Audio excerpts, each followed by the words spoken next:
Oh, wow, I messed that up. This man said going live. Come on in the room. Come on in the room. Man, overshot the intro there. Come on in the room. The Bucks win it tonight. I overshot the intro because I got John Tyus down there. He looking like he ready. He just got the bath or whatever the hell he got going on. We'll let you explain yourself in a second. Bucks win it 122-113 over the Atlanta Hawks. Come on in the room. Doc is our doctor. He writes out all of our scriptures. He gives us our medicine in our room. We are live. It's the Cream City crossover. 122-113. It's the Guru, Trey Crosby III. JT. Chris King. Oh, he said that smooth. Tell him. I gotta step back and give you a second. What you got going on here? I'm gonna give you the floor for a second before we get to the game recap and all that. We saw Chris King go with the smoker the other night. JT is going full. Right. Hey, Chris. I saw Chris King go with the smoker's jacket. Chris King reminded everybody it was Louis V the other night. This ain't Louis V, but it's a bathrobe that'll keep you warm. It's a bathrobe that'll keep you dry. And so I said, man, you know what? Since it's late, it's late. It's nighttime. We working from home right now. Why not get comfortable? Why not get up in that robe, right? So, man. Now listen, I am not trying to solicit the interest of any of our female viewers. I'm gonna go ahead and make sure I direct them completely to Chris King. His DMs are open. So y'all enjoy yourselves, but man, I'm gonna be comfortable tonight. Hey, I'm not mad at it. 122-113. The Bucks find a way to win. This one got tight. It got tight. The Bucks were basically up 15-20 all night long. Atlanta got this thing down to 5 points, and then the Bucks found a way to finish off the game. It was 122-113 victory over the Atlanta Hawks. If you want to get at me on the Twitter at TCIIIESQ, chat what's up. Get at me in the YouTube chat as well. We'll talk about this dub from the Milwaukee Bucks, much needed as the Cleveland Cavaliers are nipping on the Bucks' heels. The New York Knicks are nipping on the Bucks' heels for that 2 seed. Bucks need to take care of business in the next 4 or 5 games or so.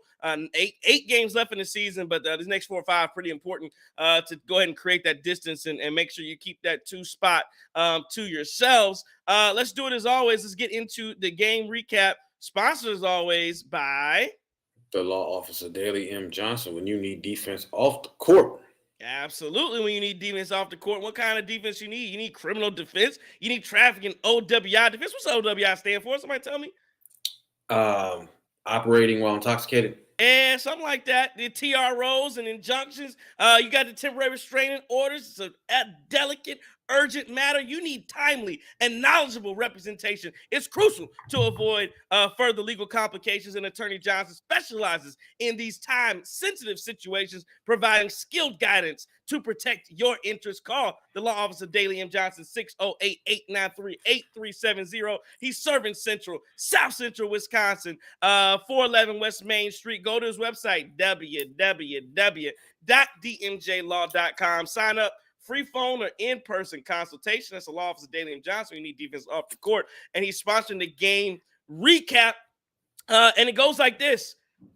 Giannis is, I know, I think the latest MVP rankings came out, and I think he dropped down to 4th. So I'm sure a mere 36, 16, and 8 with 3 steals, going 12 or 22 from the field. Oh, and you know what's so crazy? How about these? I mean this with a lot of respect and love. These joke of Bucks fans who have now started to cry about Giannis is shooting these free throws 60%. Man putting up 36, 16, and 8, and we crying, and we talking about free throws? We talking about free throws, and he putting up, he's having one of the most efficient seasons in NBA history, and we talking about free throws? Well, tonight, Giannis said, shut up, because he put up 75% of them, 12 or 16 from the line. How about that? Tell that, take that for data. 75% from the line. Giannis Antetokounmpo on 37 minutes. Excellent job from Giannis tonight. And I'm sure the MVP voters are watching. Again, the 36, 16, and 8 will probably drop down to 6 in the MVP race. Again, at the end of the day, Giannis is at the very worst. He's the second best player in the NBA behind Joker. At worst, he's the second, and it's not close. Embiid, SGA, all these. It's not close. It's Joker and Giannis, and then everybody else. That's just what it is. If you believe anything else, you don't know basketball. Khris Middleton, 21, 6 and 6. How about this though? 9 of 10 from the field, 3 of 3 from 3. I mean, an excellent night from James Christian. Mama called him Christian. I'm gonna call him Christian. 13 points, 3 boards for Brook Lopez. He was 3 of 3 from the field, so another 100% night for him. Malik Beasley with 10 points. He was 4 of 12. Had a rough night, but in the fourth quarter, it was Bees time. He did some good stuff. And then Patrick Beverly filling in for Damian Lillard with the torn tendon in the wrist. He gives you 18, 5 and 5 on 6 of 10 shooting, 2 of 5 from 3. I mean, Patrick Beverly was very good tonight. There's some nights where Dame can't say he put up 18, 5 and 5 and was 6 of 10 efficiently. I'm just saying. Bobby Portis with 13 and 4 boards. He was 6 of 10, so a really good night. Jay Crowder, 5 points. Pat Connaughton was all over the place. I thought he was really bad. 4, 3, and 4 for him, and then AJ Green puts up 2 points as well. Bucks were only 8 of 28 from 3 tonight. So only hit 8 threes, still find a way to put up 122 points and win. On the other side of things, I really think ATL just ran out of gas. DeJounte Murray, 20 points on 19 shots. He had 20 points, 12 assists, coming off a 44-shot performance. I think he was just a little tired. He played 42 minutes tonight. How about Bogdanovich? 35, 10 rebounds, and 4 assists. He puts up a double-double. Clint Capella with 10 points, 8 rebounds. Hunter with 13 points. And then Bruno Fernando had a very nice game. He had some really nice moments in there, 10 points and 4 rebounds. And Garrison Matthews got dunked on. And then Wes Matthews did have 9 points as well. He was trying to play some hard defense. But again, this was a fun one. The Bucks win at 122-113. Biggest moment in the game to me. Again, the Bucks basically led this thing by 15, 19 points all night long for the most part until Atlanta made their comeback. Biggest moment in the game, Atlanta gets it down to 5. Atlanta gets it down to 5 in the fourth quarter, about 6 minutes to go. Doc Rivers calls a timeout, and out of the timeout, Khris Middleton 3, Bucks get a stop, Brook Lopez 3. And ran it back up to 11. Those were timely baskets. And then late in the game, I mean, it was Malik Beasley who he had a rough night going, but he finished up well. He had a jumper that went down, had a runner that went down. He had a layup in the lane that was really nice. So Beasley had a real nice finish to the game. Giannis was great throughout. I think even like I said, Patrick Beverly had his floater very nice. He had some threes as well. 2 threes on the night for Patrick Beverly. So again, you saw some really good stuff from the Bucks. They fought, they battled. And the only other thing I mentioned before I turn this over to you, JT, is I talked about how dumb this team is on Twitter. And I mean, they just have so many dumb moments from Brook Lopez. I mean, committing foul. First, he acts like he's never committed a foul in his life. The fouls were bad from him. Pat Connaughton had a couple really bad fouls late in the game as well. I mean, again, you just have to think. There was a moment where the Bucks had jacked up a couple threes, and you almost saw the comeback from Atlanta coming. As even as the Bucks were up 18. And again, if you don't put your foot on somebody's throat when you're up 14, 15 points, this is the NBA. Like, the 3-ball is alive. This is just a 15-point lead is nothing in today's NBA. This is not the 80s. 20 points means absolutely nothing. Teams will come back. They'll continue to do that. But at the end of the day, it was a good job for the Milwaukee Bucks. They don't let a repeat of what happened in LA happen tonight against the Hawks. They win at 122-113, and they let Boosie, and I don't know if Boosie was there, but everybody doing the swag surf in the fourth quarter, all that mess, and they can swag surf back to the crib. It was 122-113 victory. That's what I saw, JT. What'd you see? Hey, right before I get going, listen, if y'all got your house raided or Department of Homeland Security is looking for you, call Dally M. Johnson for that too. He'll take care of you, make sure you're okay, right? Not saying anybody listening to this show might need that and that information, but in the event that you got a friend that got a friend, hey, let them know. Law Office Dally M. Johnson gets you taken care of. Now, tonight, man, one of the things I really like, and Khris Middleton, right? This is how you respond. You've had 2 games that were very underwhelming, right? You had back-to-back games that were underwhelming, and you came out tonight. One thing I really liked about tonight is the fact that Dame was out, so Khris stepped up. Khris said, "Listen, I'm gonna be your co-captain in this thing," and I agree with you. That 9 for 10 shooting, 3 for 3 from the free throw, from the 3-point line. Really like the fact that Khris had 12 points in that first quarter. he came out swinging, right? He came out swinging in response. You remember early in that first, the Hawks came out and they hit like they were like 4 or 5 from 3 in the first 4 minutes of this game, right? And then all of a sudden, you certainly saw that timeout get called, and the Hawks didn't hit another 3-pointer in that first half. Really like what I saw from Bobby tonight, right? Is efficient offensively, is efficient, right? 6 for 10. They weren't beautiful stats, but you certainly didn't shoot us out of the game. You didn't stink it up.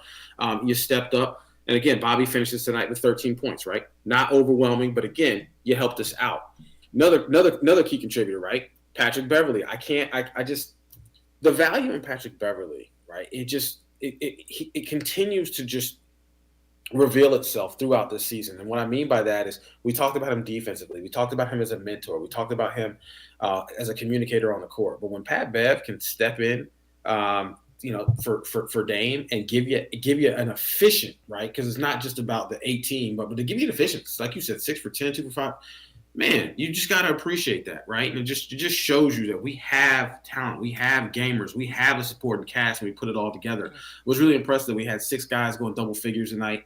We found a way to win this thing.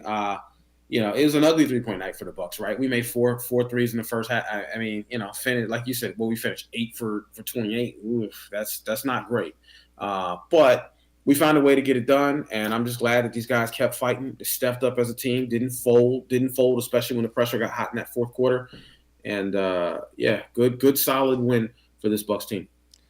I was super happy with just the basketball IQ that Pat Bev and Malik Beasley showed towards the end of the game, because Atlanta was coming back. They did cut it to 5, and then after the timeout, they made smart plays. Beasley knew that the 3 ball wasn't falling, and he made great basketball IQ plays and just drove and got the open lane and made the layups. And I think that shows and speaks to the versatility of his game. I think we could see a little bit more of that in the future with the ball in his hands, because if he is going to be a guy that we can go to in the fourth quarter, you want to see that he has multiple options of scoring. And then Pat Bev, obviously on a hurt wrist, it's just incredible that he was able to get 18 and step up when we don't have a point guard. We didn't have a point guard tonight outside of him, and obviously we've seen Pat Connaughton get his reps at the point guard. It's not it. So it's good to have a guy who you can rely on in these moments where Dame is sitting out. And then I'll touch on Pat Connaughton a little bit too. Trey, you talked about the dumb fouls, but also like just the missing the free throws down the stretch. He was bad tonight, man, and I think the mistakes that he makes are just glaring at this point. I think you're better off having AJ. I know AJ Green didn't shoot it, like he shot one shot or one three or something like that, but I would still be more happy having him out there than Pat Connaughton. And it was good to see AJ Green get run in the first half as well. I'll say that, even with the limited depth that they had, so they kind of had to, but I want to see more of that in the future.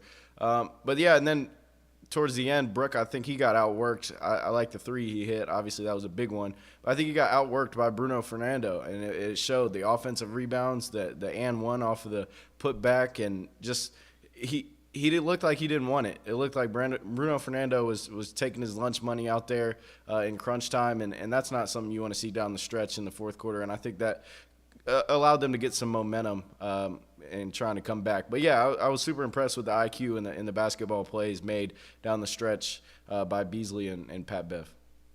Yeah, that's the only thing I get sick of is, Bruno Fernando gets that rebound, gets the and one, and now you want to push people after the play's over.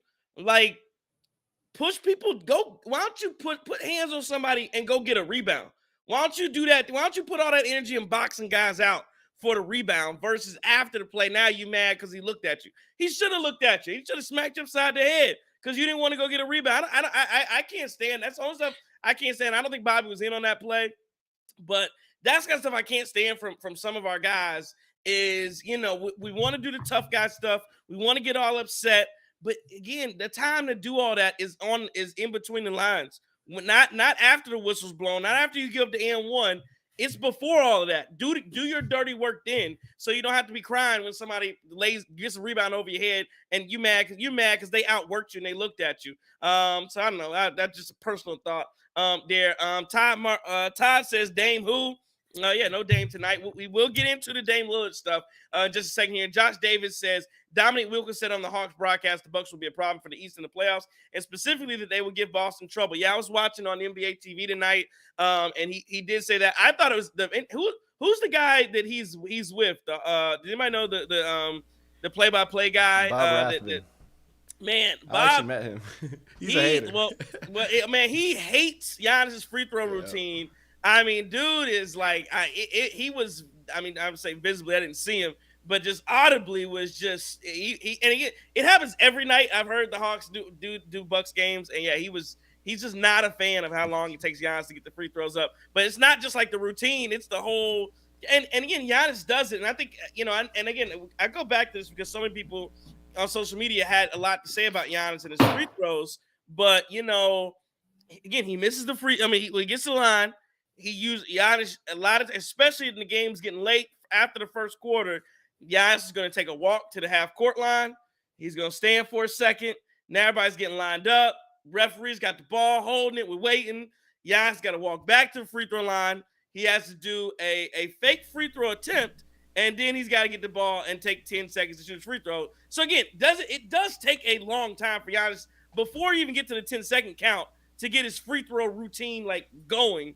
But yeah, I thought it was just funny that they were very upset again. But they're homers, it's the Atlanta broadcast. I expect nothing less. But yeah, so I was interested in listening to some of that. Remember, wasn't LeBron also complaining, kind of mocking that when he played the Lakers too? Like this is a thing, right, where people just can't stand it. It's corny. The LeBron, the LeBron thing was crazy to me because, dude, you didn't play. You sat there stone faced the whole game, and in the fourth quarter, the game close, and now you all in the referee's ear. You counting down. If you want to do all that, bring your butt on the court. You ain't played the Bucks in 2 years. Do all that on the floor. That's all I'm saying. Yeah, Rathman was hating bad tonight. I think one of the things he said was like after Giannis shot the first free throw, he's like, all right, now it takes 15 minutes to take the second one. And, it was a whole thing. And they ended up cutting the fans, counting and stuff. And, it is what it is. It's his routine. And as long as they're not calling it, I have no problem with it. I don't know why they would be too upset with it. It is what it is. Especially when we talk about all the things that delay the game. We got to go review every ball that goes out of bounds late in games. Got to review the clock every time you kill momentum.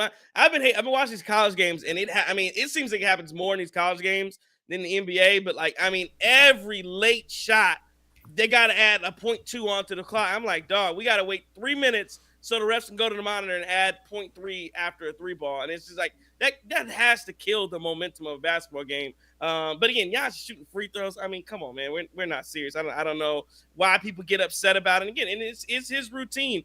It is what it is. I know people get upset because he shoots, 60. I think he's shooting 66% on the year. But again, tonight he had a really nice night from the line. And I don't get upset about the Giannis free throws because again, I don't get mad when guys aren't able to do things that they don't do well anyway, right? Like if you're not, it's one thing, like I said, to watch Damian Lillard go 2 of 15 from 3 because I know he's a good 3-point shooter. But to watch Giannis miss free throws, I know he's not a good free throw shooter. So why am I up in arms about a guy that doesn't shoot free throws well, not shooting free throws well? Now, Pat Connaughton missed free throws tonight. Now, for instance, I'm looking at that and I go, that's interesting. You shouldn't miss free throws. You're Pat Connaughton. But anyway.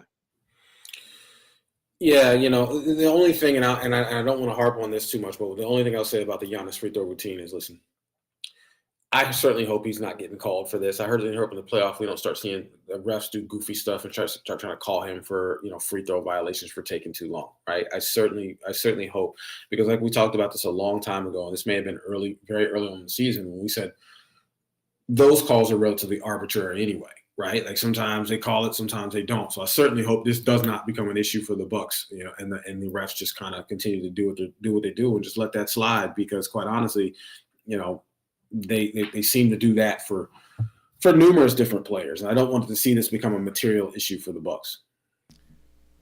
Let's answer a question from the chat here. Colin Racine says, "My guys, why are the Bucks not able to just put games away? Do any of you see a true championship team? Don't lie to me or to yourself." So let's answer that. Do you guys see Do you see a problem again? This is a thing that's happened now. You struggle. You didn't put away the Lakers. Struggling tonight against the Atlanta Hawks. Now Atlanta has, as somebody mentioned, they've won their 4 in a row coming into tonight. They just erased a 30-point lead against Boston and beat Boston 2 games in a row. Any thoughts on those questions? Why can't the Bucks put games away? And then 2, does that give you pause? Do you see championship mettle in this basketball team when they're struggling like this? All right, so I'll answer the first question. The answer to the first question is no, right? Do I see championship team based off of this last week? Yeah, I see a team that has the potential. I see a team that should be, right? Am I confident in Doc and how things are going and looking at this team be wildly inconsistent up and down, right? Like we saw that good stretch after the All-Star break for, was it 6-7 games where we were solid there. We saw the defense get fixed, but then it's almost like, man, you plug one hole, right? You fix the defense, you hold a bunch of teams to under 100 points. Then all of a sudden it's like, well, where the hell's the offense, right? Then the offense is stalling. And we're like, man, how do we take steps back on offense fixing the defense here? There's the fact that Giannis, Khris, and Dame have played, what, was it 6 games together now? Is that right? Like 6-7 games, right? With Doc, I mean, it's not a lot, right? It's certainly not a lot. And so you look at the potential, and you're like, man, we got to get some hopefully they kind of fuse this thing together. But, at this point, I can't tell you that I see a championship team. Having said that, I do think you have a lot of potential and you have an opportunity for where if it comes together, then sure. Well, so I've kind of stood on this for the whole season, and I just don't think that the East is necessarily dangerous to this Bucks team outside of the Celtics. I think you have some matchups that could get scary based on the way that they have been playing recently, but I do think this is a championship caliber team. And why they struggle with these bad teams, at least putting them away, or struggle with just anybody putting them away with the lead, I think it's the dumb mistakes. We saw it again tonight. Beasley took a bad shot, and then they were able to come down, hit a 3. Pat Connaughton fouled a 3-point shooter. Brook Lopez getting outworked in the fourth quarter, playing timid in the fourth quarter, not being aggressive enough, not getting the ball into Giannis' hands enough, to be quite honest. I think even tonight he was able to get some buckets in the fourth quarter, and he got that and one on Wes Matthews, which was nice. But you want to see more of that, especially without Damian Lillard in the game and in the lineup. So I think that's a part of it. I think just the lackadaisicalness of having the lead in the fourth quarter, and they're not playing like they're playing their first 3 quarters in building that lead. They kind of play conservative. I see them get down to the shot clock a little too much in those fourth quarters, and I think that plays a big part of it. And the other teams, like, they're fearless. They're gonna try to chip away at the lead as much as they can, because the NBA now, ever since Steph came in, it feels like any double-digit lead outside of like a 30-point lead isn't safe. And so I think they're playing a little timid in those fourth quarters. But, yeah, I think this is a championship caliber team. It's just, you just have situations where Dame is out tonight and they haven't got that much experience with that big 3 core in the lineup, and it kind of makes you wonder how consistent will this look in 7-game series. Well, the Bucks, again, they find a way to win tonight. And again, to answer that question, I mean, yeah, I somewhat agree when we talk about, and so Olusegun Akintunde says ultimately old, unathletic roster that is inconsistent, and they're stuck with Lillard, who doesn't want to be there. We'll get to Dame in a second, but to that point, and it's funny because the funny thing to me is everybody talked about when Giannis was throwing shots in the media about not knowing this, and people were like, see, Adrian Griffin doesn't know what he's doing. And, they're calling him out in the media. Well, Giannis basically did the same thing to Doc Rivers recently, where he's talked about the pace.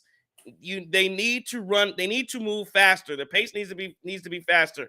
And Doc Rivers has purposefully slowed down his team. And so one of the reasons why, when you talk about why is the defense gotten better, some of the reason the defense has gotten better as far as points given up, and it's because the Bucks have intentionally slowed down the pace.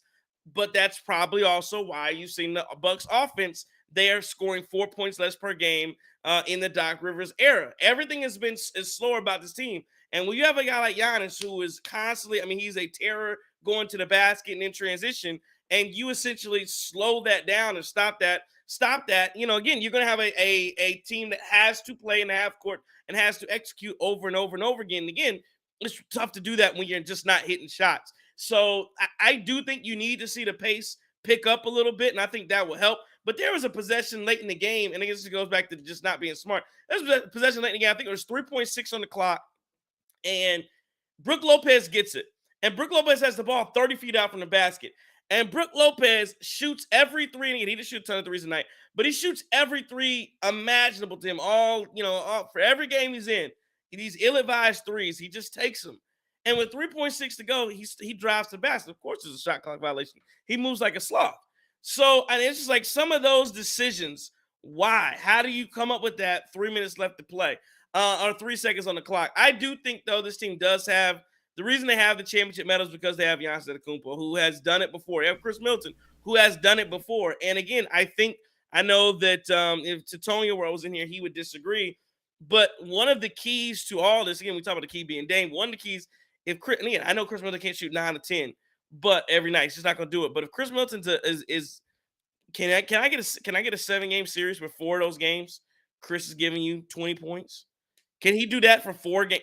If Khris is giving you 20 points in 4 games, they're just going to be a tough out. I mean, they're going to be a very, very, very tough out because on many nights he's going to be, your fourth, fifth best player in the entire in an entire series, both teams combined.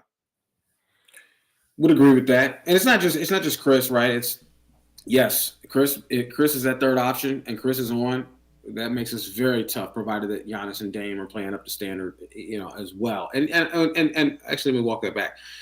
Even if Dame is not playing up the standard, if Khris is on this game, you may be okay there, right? And again, you talk about some of the role players that we have on this team as well. I mean, that's what I mean. Like, there's no reason why we can't be. I see potential, but I mean, can I call it and say, yes, that team is going to win a championship? Nah, because there's been a lot that's given me pause between some of the things that Doc has done, some of the issues with the rotations, some of the inconsistencies here, some of the guys who just some night look absolutely inept, right?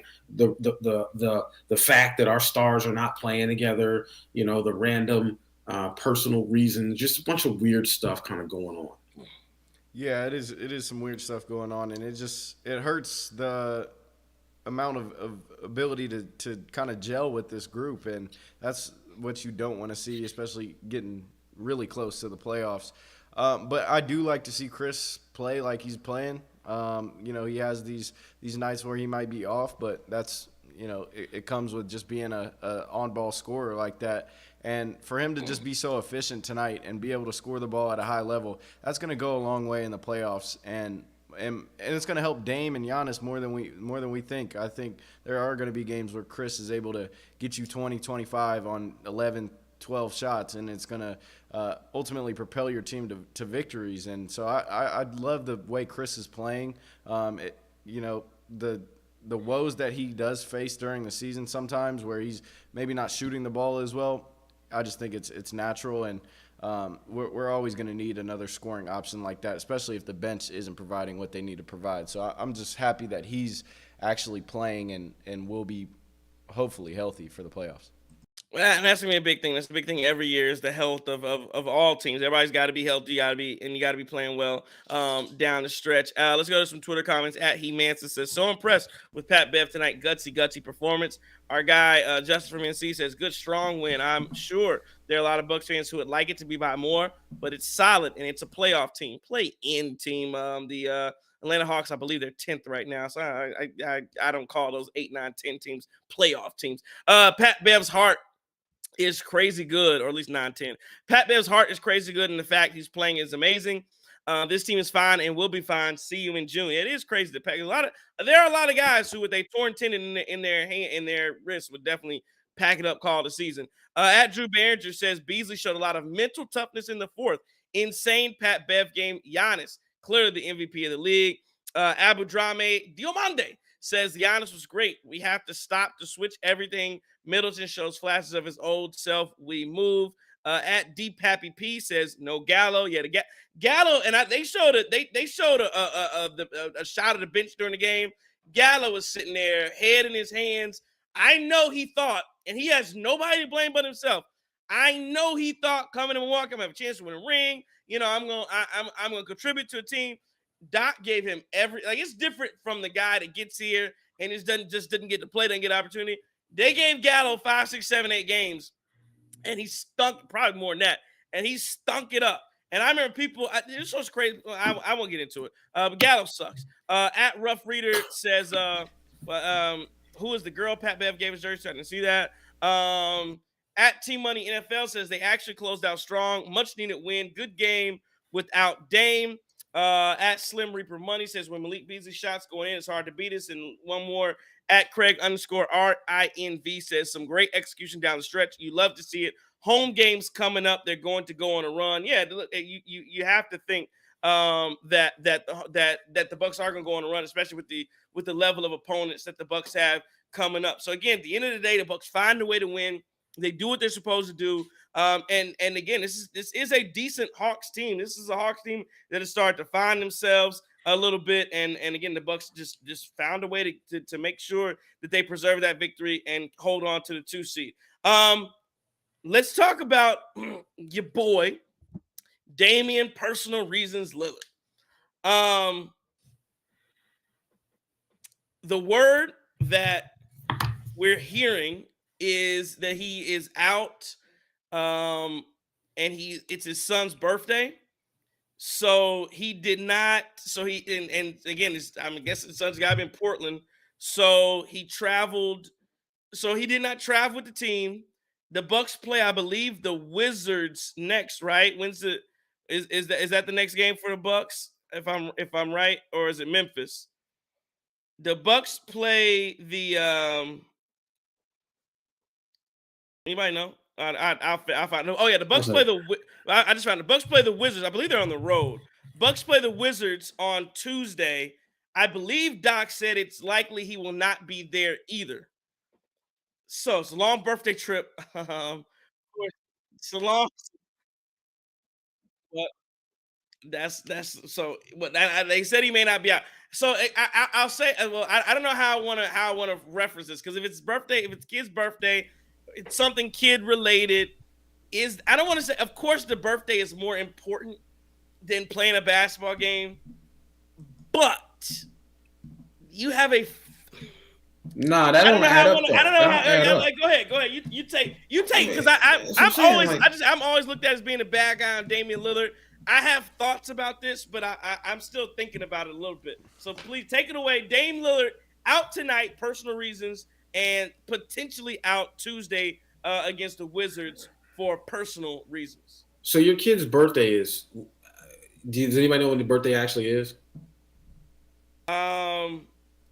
No, I'm not. I don't know his kid's birthday. I do not know his child's birthday. All right, look, right. So we don't know when his birthday actually is, right? Which, assuming that it's today, right? You spend all day with him, maybe tomorrow with him, and you can't rejoin the team on Monday. Like, what is this? Like, I'm not trying to be a Dame hater. Like, some of the listeners are gonna be like, "Oh, he should be spending time with his kids." Yeah, that's you're preaching to the choir here, right? Everybody spends time with their kids on their birthday. Trey, I know that's a big deal in your house. It's a big deal in my house too, right? But like I'm a miss like multiple games here over the birthday at this point. I mean, like I just don't believe that, right? Not in combination with everything else that's come out about him not being lonely, not really being here, not having his family here. Listen, right? Like, and I guess the way Doc answered that question, yeah, you just got to ask questions like, is there something else? Well, we know there's something else going on there, right? Like, but can we count on Dame, right? Can we count on Dame from a mental perspective, right? Can we count on Dame where his head's at? I don't really know, right? And I'm more than happy to take the heat for these comments because it doesn't add up. And I would love someone to convince me otherwise, because the bottom line is we've had numerous different incidents where just some strange, unexplained stuff coming out about Dame, and he can't be available, he's not around, something going on. And like, yo, I like to consider myself relatively empathetic and sympathetic, but at some point I think everybody has a limit. And at this point, this dude, like, I mean, you couple this with the inconsistent performances and the way he's looked, and it's just like, yo, is he a bit of a head case, right? Is he a head case, but his talent is so great that it's kind of outshines that most of the time? But at this point, That's not the case. That's not true. Well, and I think the other thing that's weird for me about this is they asked, regarding his absence, they asked him, the reporters asked him, asked Doc Rivers, Dame was out for personal reasons. Is there a chance he doesn't finish this trip, or do you think he'll be back in Washington? And the answer is there's a chance. Yeah. How do we not know? And again, I'm sure, but I'm sure they know. I mean, but I don't get why. I don't get how you're not transparent about this. Yes, he's going to miss this game, and the next game he'll be back on this date. Why is this some type of a game? Why is there this secrecy? Do you that to me is that not weird?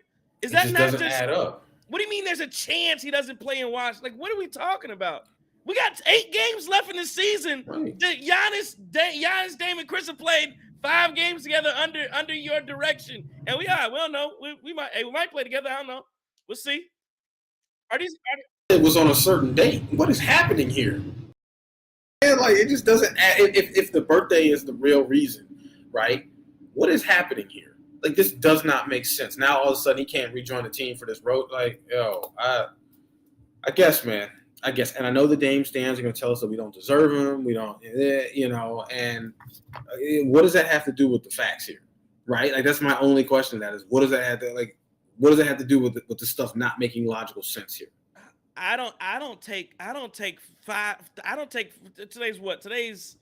Today is Saturday, Sunday, Monday. I don't take 4 days off for my kid's birthday. I don't take 4 days. I don't make millions of dollars. I don't take 4 days off. You don't get paid to play. You don't get paid to play basketball. Let alone. Here's the best part, though. 4 days. They technically don't even work every day, right? They get paid to play games. That's game checks. That's how that works, right? They don't even work every day, right? I get that they have practice and rehab and everything else, but but you get paid game checks. Like, what is this? Like, I can't figure this out, right? It doesn't make sense. Oh, it's my kid's birthday. Okay, I respect that as a man. You want to be there for your son. You want to be there for his birthday. You want to make that a special day. Cool. You want to make that a special 2 days. Cool. You want to make that a special 3 days. Cool, right? You get Saturday, Sunday, Monday. You can't be back for the game on Tuesday. Like we just don't know. It's my kid's birthday. I don't know. Can you imagine if you told your employer? Can you imagine our listeners, all of which, from what we know, are very hardworking? Can you imagine if you told your employer, "Yeah, I'm gonna take a day off for my kid's birthday"? Okay, great. Yeah. So when you coming back? Might be Tuesday, might be Wednesday. I mean, this is unbelievable, right? And we're supposed to have empathy for the guy, which we should to an extent. But at what point do we just call a spade and say, "Yo, he BSing, right? This is ridiculous." And I'm not saying that that's the case right now, but I mean, can you convince me that it's not? I'm getting a little fed up with it. I think obviously I have the empathy to give him that day off, but you need to recognize that. I'm talking to Dame.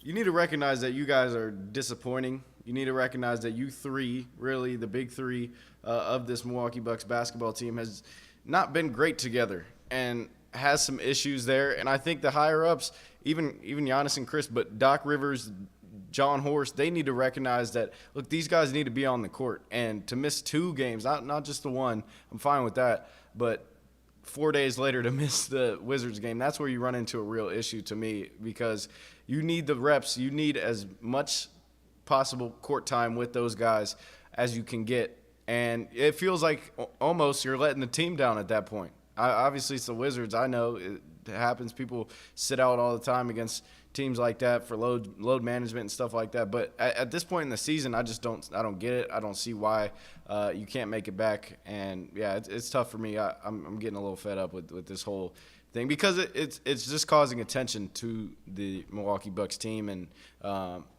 if they end up flaming out, then that'll be a huge part of it. We'll probably hear some stories about some locker room issues or whatever happens, and Dame missing games and stuff like that. So it just feeds into all these narratives about having 2 superstars and stuff like that. That's why I don't like it. Let me ask you this question. Let me ask you guys this question real fast. Are either one of you convinced that Dame is all in? No, it's not a chance. It's all in. Right? And we got 7 games left this year? We got 7 games left in the regular season. And we talked about this in the 8 games left in the regular season. We talked about in the beginning it's going to take some time. He didn't have an off season. He wasn't new. They got rid of Terry Stotts. It was a bunch of this, right? We're now 8 games from the end of the regular season. and nobody on this show is telling me that they are convinced that Dame is all in. Is that not a problem if you're trying to win a ring? Is that not an issue here, right? With everything going on this year, from getting rid of Adrian Griffin to Doc Rivers coming in, to him having a slow start, right? Some of your roster turn, everything happening this year. You're telling me right now that Dame Lillard not being all in is not a material issue for this team? Yeah, I mean, at some point it has to be, right? You can't have Batman and Superman if Superman don't want to be there. And quite honestly, I think we should retire that moniker at this point because we don't see it. We don't see it anywhere near the amount that we should. And quite honestly, the duo of those two, is kind of underwhelmed at this point. Yeah, no, he's not all in. You can tell that from the beginning of the season. I mean, and quite honestly, whenever that article dropped about him being so bored in Milwaukee and how he's trying to throw this pity party for himself. Look, I've had enough of this constant missing games. Yes, he's had a big move in his career, a big change. He spent a ton of time in Portland, but you got to adjust. You're getting paid so much money. You're getting paid millions of dollars to do this for a living. You had to know this was going to come at some point in your career because you were never going to win as a number one option in Portland. And so, yeah, I'm kind of exhausted from it. Even if it is speculating, even if there is something deeper going on with his camp, you just can't do this to your team, a team with championship aspirations, a team that won a championship before you got there, and a team that has proved they can win in the playoffs. And then if you're not out there during the regular season towards the end to make this thing go, and then you flame out in the playoffs, that's going to be a huge focus for a lot of people. Green Ranger says, I don't know, guys. Dame playing 70 to 75 games is a win for the Bucks. I think Khris missing so much time is what hurt the Bucks' chemistry. Now, that is a good counterpoint. Damian Lillard, he's played a lot of games. Like, it's not like he's played 50 games. He has played a lot of games. And I get that. The difference, though, of course, Giannis played a lot of games too. The difference, of course, is Khris has been injured. It's a big difference in being injured versus going to birthday parties or whatever he's doing. Finding reasons not to show up. Right. Mark Gomez says, you guys may be speculating. Other things may be going on. Personal reasons is personal reasons for a reason. I think somebody else talked about, potentially needing, let's say Samuel J. Larson says, is it possible the team said to Dame, go get right before the playoffs? So let's stay there and ask that. Do you think maybe that's what this is? Hey, we about to go into these playoffs. Dame, we need you locked because I think we're all in agreement, right? Dame right now and throughout the regular season has not been totally focused on basketball, focused on the Milwaukee Bucks. I do think the switch can flip, and Dame in the playoffs can, I don't know what's giving me. I mean, obviously I know what's giving me. I hope past history. That's what I think. Like when I think, can the Bucks win the championship? There is still something inside of me that goes, when game one hits and it's Bucks Heat or Bucks Pacers or Bucks Philly, Dame Lillard is about to turn into Damian Lillard, and we're gonna be like, oh, this is the guy we've been waiting on. Oh, this is the guy they traded for. There, I think everybody would also agree there's something in you that says, I can see. I don't think you'd be surprised if Damian Lillard went Dame Lillard all throughout the playoffs. So could this be a situation, a scenario where the Bucks have now told Dame Lillard, or Dame Lillard's like, hey, guys, give me one more week. Give me 4 or 5 days. Let me see my kid one more time. And whatever I got it, that sounds so bad. It's like a movie. See my kid one more time, then daddy's gone. No, but can that be part of it where he's now going to come back to this team rejuvenized, refreshed, ready to go, and hey, now I'm locked in, I'm focused. I'm not worried about the outside noise and distractions. What LeBron said, going 0 dark 30. And we're in this thing for the long haul to the playoffs in. Could that be part of it? Could you see that being the case here? I can't go higher than 50% if that's the case, right? That's certainly that 50%. That sure, that could definitely be the case. If the team says, get your mind right, you got a lot going on, right? It could also be the case that that's not what happens. He comes back and stinks, right? Or comes back and doesn't play up to standard. Yeah, I mean, it can go either way right now. And I don't like the fact that we're at 50% when you mention a comment like that. I would like to say, no, we have a definitive we have a definitive feeling of it leaning, of it going in a certain direction. Right now, it's a push. It's 50-50, right? Like I can't because again, you're not gonna put your 401k on Dame coming back and being Dame time and coming into the playoffs and killing it the way he previously did. Well, never really killed it in Portland, but you get what I'm saying. Like you can't bet on that at this point. You can't bet on it. You can say that yes, based on past history, there's a chance, right? But are you gonna put your 401k that happens? You gonna put your retirement money on it? No. I wouldn't put everything on that. And why not, right? Why not? Because of up and down performance this year, and now he's got mental issues, right? I mean, I don't want to say mental issues because that sounds insensitive, but he's got some off the court challenges at this point. And to our knowledge, I don't think he had. Did he have these kind of challenges in Portland? Maybe he did. I didn't really pay much attention. I've never heard of it before. Related to what was happening in Portland. This is the first for Damian Lillard that we've seen him doing that. Green Ranger is battling back here. Says I'm not a huge Dame fan, but I am a Bucks fan. He's averaging 24 points and he's on schedule to play 75 plus games. That's definitely a Batman to Giannis, the Superman. Here's the only thing, Green Ranger, and I'm not even all the way disagreeing with you. The only thing is Dame has been so inconsistent that it's, the problem with it so far is even on his numbers, whatever he's averaging, it's I'm 8 for 12 today, I'm 2 for 12 tomorrow. And then it gets you somewhere in the middle. I'm 27 points today, I'm 15 points on 18 shots tomorrow. That's where we come into these problems. And yes, does it all average out to 24 versus like this? Imagine Giannis instead. Like Giannis, I could almost count on 30. Like his numbers right now, his numbers for the year 30, 11, and 6. I can we talk about it. It's blue magic, baby. It's blue magic. I can count on it. I can depend on the 30, 11, and 6 from Giannis every night. What did he finish with tonight? Let me go. Just go to the stats. We know it. Let's just go to the stats. Giannis tonight, 36, 16, and 8. Every night, you know what I can put my 401k on? I can put my 401k on. Giannis gonna be somewhere right around there. 30, 11, he's gonna be right around there. The issue, imagine if imagine if Giannis every night was 40 tonight, 10 tomorrow, 45 here, 12 here. Giannis is consistent. That's the difference. When we talk about Batman and Robin and what's going on with these, we have a consistent player versus somebody who has ups and downs and ebbs and flows. And again, when we talk about chemistry, we talk about this what's happening when we trying to get ready and ramping up to get to the playoffs.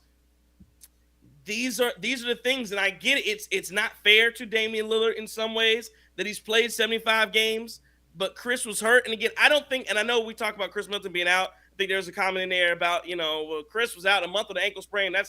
I get that. That is, in my opinion, the medical staff holding Khris out.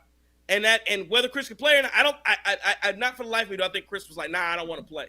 I think the medical staff has a lot to do with saying, hey, he might be ready to go. We're not risking it. And but again, that's the difference between an organization making a call versus the player making the call.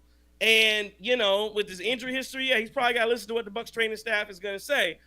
It's not fair to Damian Lillard, but the guys have played 5 or 6 games together, whatever it is, under Doc Rivers, that big three.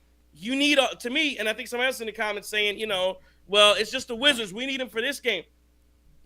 Because this is all I'm going to say, and I'm trying to move on a little bit. This is all I'm saying. At the end of the year, if the Bucks flame out, if they lose the second round, I'm not going to listen to – this is where I'm not going to listen to. Well, we just needed more time to gel. We didn't have enough time because we really need – bullshit. Because you're not going to tell me you didn't have the time when we was out here, happy birthday to you. No. Y'all should have been gelling on that damn floor. That's what I want to hear. But again, I'm not taking anything. I'm not trying to make light of being with his kid or anything. I'm really not. But I'm just saying, it's not my personal interest. I'm not invested in. I'm not invested in that. I'm invested in the Milwaukee Bucks. That's all I'm saying. Listen. I'm trying to be as nice as I can about that. I want him to have a good time, but sometimes, hey, you gotta hit that FaceTime, dog. Hey, I see you next month, big man. See you in June, dog. Come down for the parade. That's all. I mean, and it's for Dame to be so like centric on trying to win a championship. It just doesn't seem like it, right, from afar. It just doesn't seem like with now having a top 75 superstar that you have on your team, now having a loaded roster that you really never had in Portland outside of maybe your first couple of years there. You would think that he would be all in, and it's just not. When JT asked that question, I just can't bring myself there to that conclusion that it's all in. And then to I'll be real quick with this, but the notion that maybe the Bucks sent him out there, I don't like that either, because then it's putting it on the front office and the head coach when they should understand that these guys aren't good together right now, and we're so close to the playoffs that you need them on the floor to become good. It's not just going to be some overnight switch where Dame is now going 17 of 20 in the playoffs and is dropping 50 points. I have a hard time believing that's going to happen just out of the blue. It's got to come from progression, and you're not going to see that at the end of this season, at least in my opinion, if he's missing games like this. So it is what it is. I mean, I'm not going to fault him for missing the birthday, but I think the second game is a little bit of a stretch. Mark Gomes says, y'all clearly don't know how divorces work, especially when you're at that level, making hundreds of millions of dollars. Of course, he's not all in. Well, like I said, man, we get that prenup, whatever you gotta do. And then the other part on it, I would add to that. It depends on the marriage, right? I would argue. Oh, hang on. It depends on the marriage, right? Because there's some guy. Listen, Dame getting a divorce, NBA players getting divorced from their wives is nothing new, and some of these players may not give a damn and be relatively not impacted at all. Like, yeah, whatever. exactly. Give her that bread and keep that thing pushing, but let's not sit up here and act like. Yes. Yeah. Well, and as I'm saying, and the other part about it is he's not in the same situation. Like there are a ton of guys who get divorces, and what they end up having to do is now they're in they gotta move out. They're in a crammed 1,100, 1,000 square feet apartment, working their job, and they see their kids every 2 weeks or whatever. He don't have to throw the money. So he has one aspect. That's the only thing. I get the emotional part of it. I get all that. But you have one of the aspects of a divorce that so many people, that the money part is one of the biggest things. And again, are you maybe you're gonna lose a little bit? Sure, but you got everything to fall. You will be okay. You will be fine. Financially, you're not hurting, and you never will. So at least on that front, you have that worked out and figured out. So again, you starting ahead of the 8 ball as far as divorces go. That's all I'm saying. And again, I also on Todd. Todd is trying to toot his horn and saying refreshing that I'm not the only one now who agrees that Dame on the Bucks is not working. The difference though is you've been screaming about trading Damian Lillard at the damn trade deadline, and I don't think anybody here thinks that's a good idea either. Like that would have been a terrible idea. So anyway. Yeah, he shouldn't be traded. I wouldn't go that far, but. I mean, listen, after this year, if this is an absolute disaster through the playoffs, and you're looking at this and you're going, yeah, man, you know what? This guy does not want to be here. Why keep forcing him to be here against his will? And you can move him and get some other key. I would 100% be open to it, right? If the playoffs is a disaster and it just seems like this is not going to work, and he continues to not want to be here, or just has fine, right? Like, okay, what can we get for him? If we can get something the material that impact this team in return, I think you 100% are open to it. If the playoffs are a disaster, I'm gonna tell you why you can't do that either, because you'll be in the same situation Portland was in when he only go to Miami. You'll be in the same situation. You're really stuck. I don't think you can trade Dame, because if they look and go, damn, he didn't want to be in Milwaukee. Why would anybody but Miami? Why would anybody trade for him? You saw what happened in Milwaukee. If he doesn't want to be there, this is what you're gonna get out of Damian Lillard. Why would I, if I'm Minnesota, if I'm anybody but Pat Riley down in Miami, and I'll give you the same trade? Yeah, you know what? Y'all can have Jovic and God, they have no package. They have no package. Jaquez, Jovic, and Duncan Robinson, and bring us Dame. How about that? And you're gonna be like, what the hell? So no, I really don't. I honestly don't believe you can trade Damian Lillard if this thing flames out, because again, who else if you're like Milwaukee, why would you trade for Damian Lillard for the exact same? You'd have the exact, he'd be in the exact same situation. I don't want to be here. And again, the only other thing I think you're looking at it as a potential positive is hopefully the further and further away from the divorce he gets, maybe the better he is mentally or whatever. Maybe he'll be ready to go. But again, still think, guys, a lot of season left, and we have to finish this and see exactly what happens. There was a comment in there that was pretty good. I can't remember who said it. Somebody said that that you got people pushing off surgeries to come to keep playing basketball in Milwaukee. And yeah, how are we giving Dame an excuse? That was a great comment. I can't remember who said it, but you got people. That is true. There's some guys that want it, and it, it just sucks to see. It does suck that it seems like some people aren't all in when other members of the basketball team are all in. So again, wow, this has turned into a Dame bashing thing, and so now I already know once this get clipped up, we're gonna get yelled at by all the people who told us they don't deserve Dame Lillard. They don't deserve him. He did all the stuff. Right now it's looking like he don't deserve us. I mean, quite honestly, I'm just being truthful with you, right? Right now it looks like he don't deserve us. You could have traded that man to Narnia or one of these teams at the bottom of the East if you was gonna pull this mess. I mean, I'm just being honest, right? Like, yeah, you could have went there and averaged 30 a game. Could have done that right and played in front of 15 people each and every single night. Just saying. I mean, he don't. Like, he doesn't. Anything else on Dame before we keep moving here and get to as we wrap this thing up? Any final thoughts on Dame Lillard? Okay. Seems like we have. What's funny though? I will make this point. This has nothing to do with Damian Lillard. You just mentioned Blue Magic, right? Frank Lucas. Yeah. You know who one of Frank Lucas's close associates were?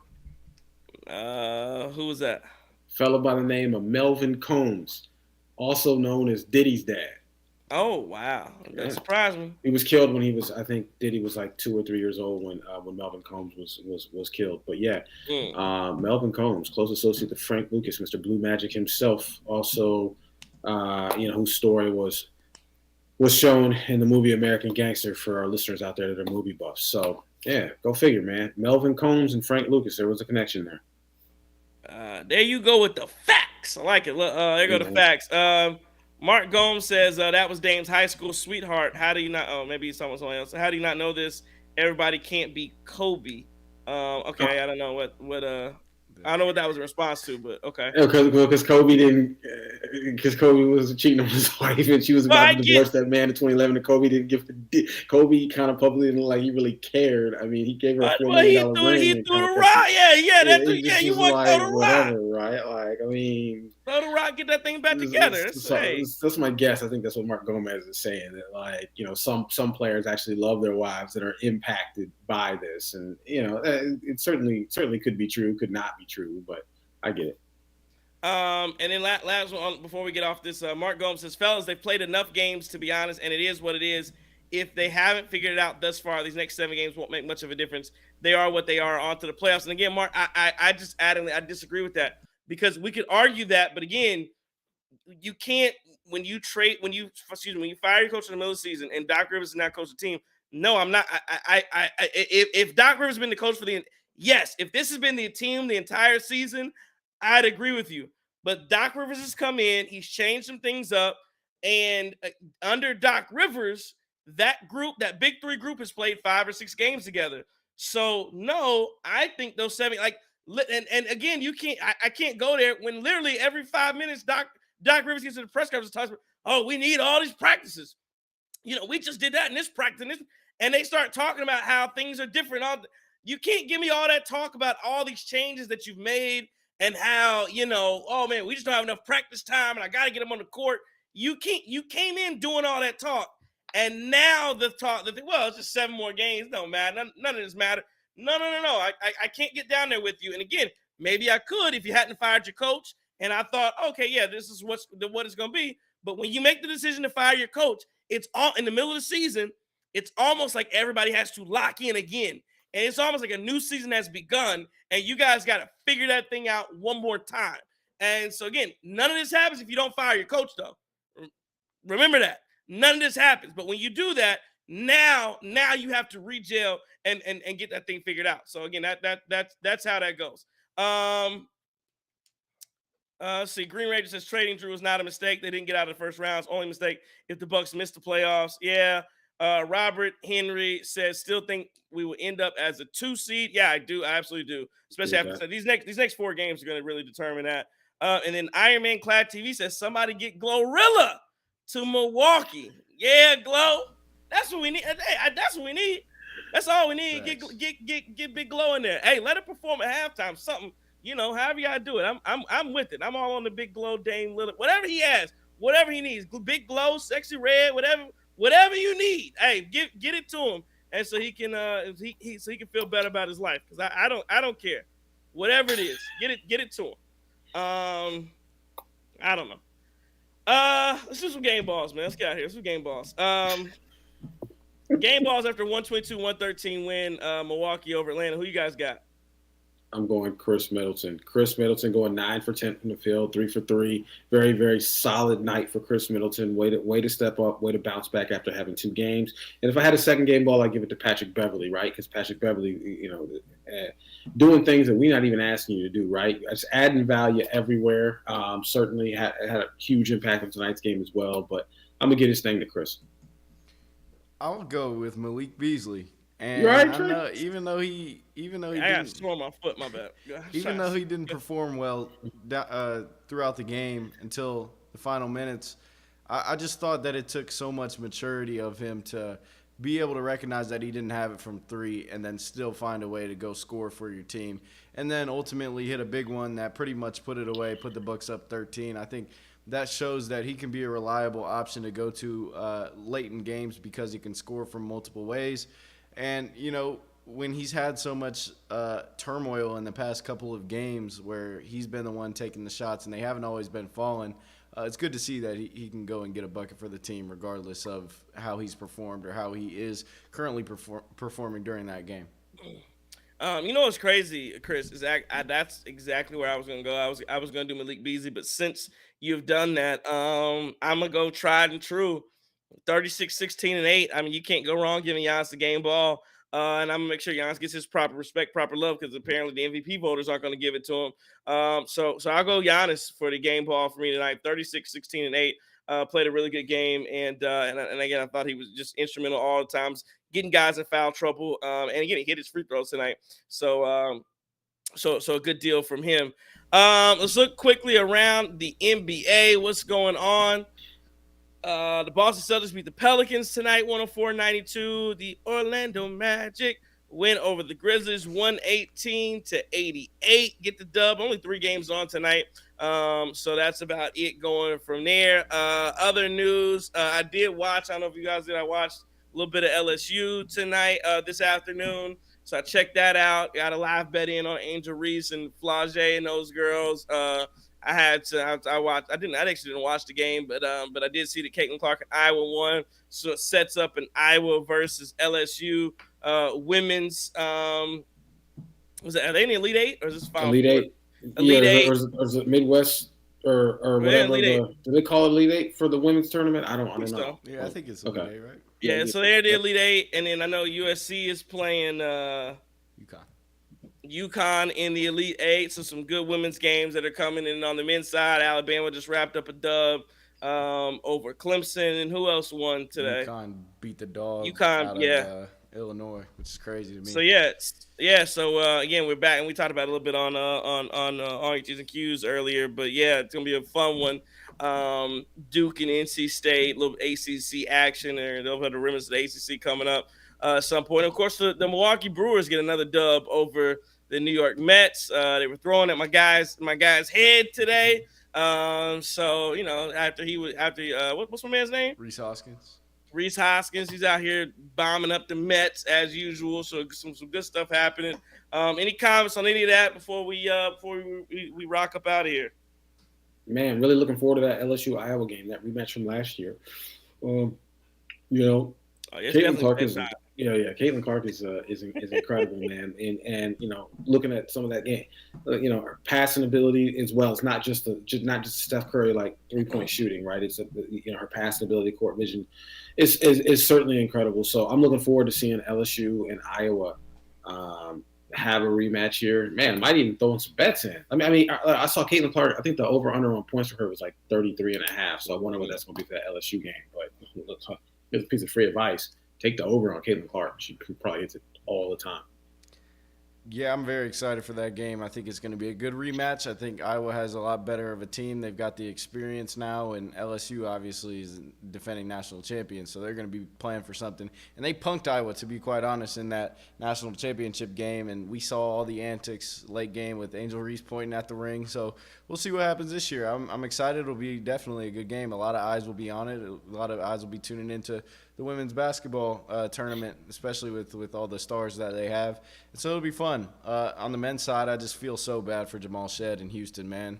They were probably going to beat that Duke team if he stays in that game. And, he's had a tremendous career. He's a Naismith finalist, a top 4 guy in college basketball, and he goes down when they're up 6 points and, they don't have another scoring option outside of Cryer and Sharp, and those guys didn't perform well down the stretch, and Duke ultimately steals a dub. So, our heart goes out to Jamal Shedd, man. He's been a competitor all his career. He does have a year left, but just it sucks to see him go out like that with a really good chance to actually make the national championship game.